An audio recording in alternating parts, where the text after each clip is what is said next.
Wus wus wus. Yes, tagline yang sempat viral di media sosial tersebut merupakan tagline milik kereta cepat Jakarta-Bandung yang diklaim menjadi kereta tercepat di Asia Tenggara dengan kecepatan 350 km per jam loh. Kereta cepat Jakarta-Bandung yang sekarang dikenal dengan nama WUS, singkatan dari Waktu Hemat, Operasi Optimal, Sistem Handal, telah diresmikan oleh Presiden Joko Widodo pada tanggal 2 Oktober 2023 lalu di Stasiun Halim, Jakarta Timur. Peresmian tersebut dilakukan usai proyek yang dikerjakan PT Kereta Cepat Indonesia Cina atau KCIC telah mengantongi izin operasi. Proyek kereta cepat Jakarta-Bandung sebenarnya sudah digagas sejak era Presiden Susilo Bambang Yudhoyono pada tahun 2011. Studi kelayakan kereta ini sempat dikerjakan pemerintah Indonesia dengan Badan Kerjasama Internasional Jepang atau JICA. Namun, Cina yang masuk sebagai tandingan Jepang akhirnya dipilih pemerintah untuk mengerjakan kereta cepat Jakarta-Bandung. Kerjasama antara Indonesia dan Cina kemudian dipertegas dengan pendirian PT KCIC selaku Konsorsium Kereta Cepat Jakarta-Bandung pada 16 Oktober 2015. Setahun setelah KCIC dibentuk, tepatnya tahun 2016, proyek KCJB ditetapkan sebagai salah satu proyek strategis nasional. Penandatanganan kesepakatan perjanjian konsersi antara PT KCIC dan Kementerian Perhubungan pun dilakukan. Kemenhub juga menerbitkan izin pembangunan KCJB sepanjang 142,3 km. Pada tahun 2017, PT KCIC menyepakati pembiayaan prasarana dan sarana bersama China Development Bank di Beijing, Cina. Penandatanganan kesepakatan tersebut disaksikan langsung oleh kedua kepala negara yakni Presiden Jokowi dan Presiden Xi Jinping. Pengerjaan proyek kereta cepat Jakarta-Bandung pun semakin dikebut pada 2018. Hal itu ditandai dengan penandatanganan kontrak kerjasama dengan Cars Dardela Joint Operation selaku pengawas konstruksi. Pada tahun 2019, Jokowi menunjuk Kementerian Koordinator Bidang Kemaritiman dan Investasi sebagai tim satuan tugas atau task force, sehingga proses pembebasan lahan di sepanjang jalur KCJB berjalan masif dan lancar. Pada 2020, progres pembangunan proyek kereta cepat Jakarta-Bandung diklaim mencapai 65,7%. PT KCIC pun menyebut transisi sepur kilat itu telah memasuki tahap persiapan operasional dan perawatan. Namun sayangnya, proyek KCJB menjadi molor lantaran pandemi COVID-19. Pada 2021, pemerintah Indonesia terus menggenjot pengerjaan proyek kereta canggih Jakarta-Bandung. Hal itu terlihat dari pembentukan tim percepatan kereta cepat Indonesia Cina Jakarta-Bandung.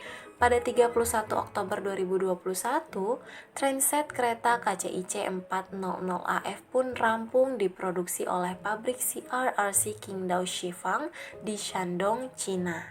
Di tahun 2023, PT KCIC telah memulai uji coba gratis kereta cepat Jakarta-Bandung. Dalam proses uji coba, penumpang tidak perlu membayar dan setiap harinya terdapat 4 jadwal keberangkatan khusus untuk masyarakat yang tinggal di pinggiran jalur. Sebagai moda transportasi kereta cepat pertama di Indonesia, WUS memiliki peran dan dampak yang strategis di masyarakat. Hal tersebut membuat kereta cepat Indonesia-Cina ditetapkan sebagai objek vital nasional berdasarkan Surat Keputusan Dirjen Perkeretaapian Kementerian Perhubungan nomor KP/DJKA 133 tahun 2023 tentang penetapan objek vital transportasi bidang perkeretaapian PT KCIC. Penetapan objek vital ini diumumkan langsung oleh PT KCIC melalui laman resmi PT KCIC pada tanggal 28 Agustus 2023 setelah melalui tahapan pengecekan dokumen yang super ketat, pembahasan dan verifikasi lapangan pada Direktorat Keselamatan Perkeretaapian DJKA Kemenhub dimulai sejak bulan Maret 2023. Penetapan objek vital tersebut dikarenakan kereta cepat Indonesia-Cina memenuhi salah satu ciri objek vital nasional, yaitu mengakibatkan ancaman atau gangguan terhadap kekacauan transportasi dan komunikasi secara nasional. Hal ini karena apabila WUS mengalami gangguan transportasi, maka penumpang mungkin harus mencari alternatif transportasi lain seperti kereta konvensional, kereta lokal, ataupun bus. Hal tersebut dapat membebani sistem transportasi lokal dan mempengaruhi mobilitas di tingkat regional. Selain itu, gangguan pada layanan tersebut dapat memicu efek domino, di mana keterlambatan atau pembatalan dapat mempengaruhi konektivitas nasional dan logistik. Tidak hanya gangguan pada transportasi yang mengakibatkan kekacauan pada sistem komunikasi dapat mempengaruhi koordinasi antara stasiun, pengawas, dan juga masinis yang akan mempengaruhi informasi terkait jadwal, keamanan, dan perubahan yang dapat mempengaruhi efisiensi operasional pada bus. Tidak hanya fokus dan mengandalkan kecepatan, kereta cepat Indonesia-Cina juga mengedepankan pengamanan dan keamanan bagi para penumpang. Prosedur pengamanan yang dilakukan oleh PT KCIC menggunakan berbagai macam jenis teknologi guna memproteksi kecepatan kereta dari berbagai jenis ancaman.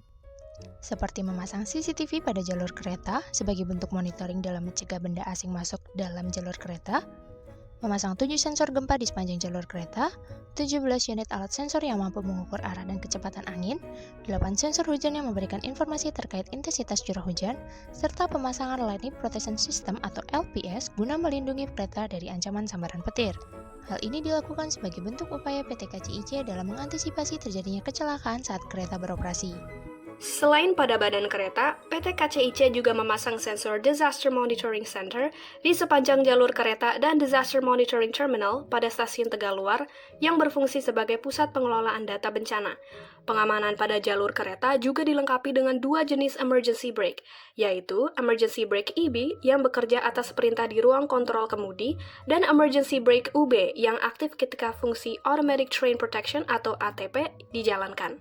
Kedua sistem menawarkan tingkat keamanan akibat human error. Selain menggunakan pengamanan dengan basis teknologi, PT KCIC juga menggunakan sistem pengamanan konvensional seperti memasang kawat berduri di sepanjang sisi jalur kereta.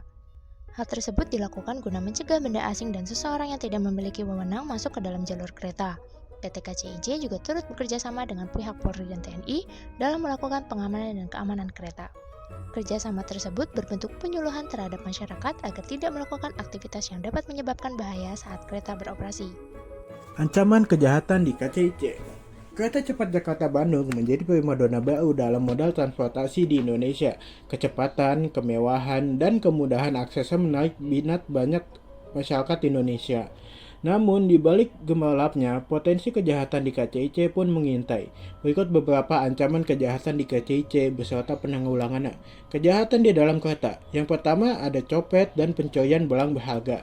Keramaian kereta dan fokus penumpang pada perjalanan dapat menjadi peluang bagi copet untuk beraksi. Yang kedua ada pelecehan seksual. Ruang tertutup dan minim pengawasan di dalam kereta dapat membuka celah bagi pelaku pelecehan seksual untuk melancarkan aksinya. Yang ketiga ada peredaran narkoba. Narkoba dapat masuk dan beredar di dalam kereta melalui berbagai modus membahayakan penumpang dan merusak citra KCIC. Dan pencegahannya adalah meningkatkan patroli keamanan. Petugas keamanan harus lebih sigap dan patroli secara berkala di dalam kereta, terutama di jam-jam ramai. Yang kedua, pemasangan CCTV. CCTV di setiap gerbong dapat membantu memantau aktivitas penumpang dan menjerat pelaku kejahatan. Yang ketiga, ada kampanye kewaspadaan. Penumpang perlu diedukasi tentang potensi kejahatan dan langkah-langkah pencegahan. Salah satu contoh kejahatan yang dapat terjadi di stasiun yang pertama adalah pencopetan dan penjambretan. Area stasiun yang ramai dan penuh dengan orang yang hilir mudik menjadi incaran para pencopet dan penjambret. Yang kedua adalah penipuan. Modus penipuan seperti penjualan tiket palsu, tawaran jasa ilegal, atau pemerasan mengatasnamakan petugas perlu diwaspadai. Yang ketiga ada kejahatan terorganisir. Sindikat kejahatan dapat memanfaatkan keramaian stasiun untuk melakukan aksi perampokan perdagangan manusia atau distribusi narkoba. Berikut ini adalah pencegahannya. Yang pertama adalah penambahan personel keamanan. Petugas keamanan harus berjaga di setiap sudut stasiun, terutama di area yang ramai dan rawan kejahatan. Yang kedua, kerjasama dengan aparat penegak hukum. Sinergi dengan pihak kepolisian dan instansi terkait perlu ditingkatkan untuk mencegahkan dan memberantas kejahatan di stasiun. Yang ketiga, meningkatkan kesadaran masyarakat. Kampanye edukasi tentang modus penipuan dan kejahatan di stasiun perlu digencarkan agar masyarakat lebih waspada.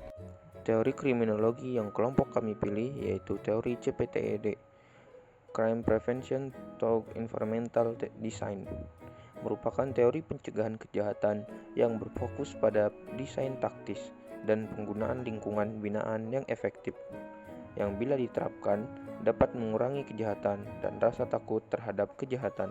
Tujuan utama CPTED adalah untuk mengurangi atau menghilangkan peluang terjadinya kejahatan di suatu lingkungan dan mendorong interaksi positif dengan ruang oleh pengguna yang sah. Alasan kami memilih teori ini karena elemen-elemen dasar pada CPTED diterapkan dalam pengamanan stasiun KCIC WUS Halim Perdana Kusuma. Yang pertama, ruang dan wilayah yang ingin dilindungi. Kepemilikan ruang di suatu lingkungan harus ditetapkan dengan jelas, bagaimana yang bersifat umum dan khusus. Pada stasiun KCIC Halim Perdana Kusuma ada area publik yang bisa diakses siapa saja, bukan hanya orang-orang yang memiliki tiket.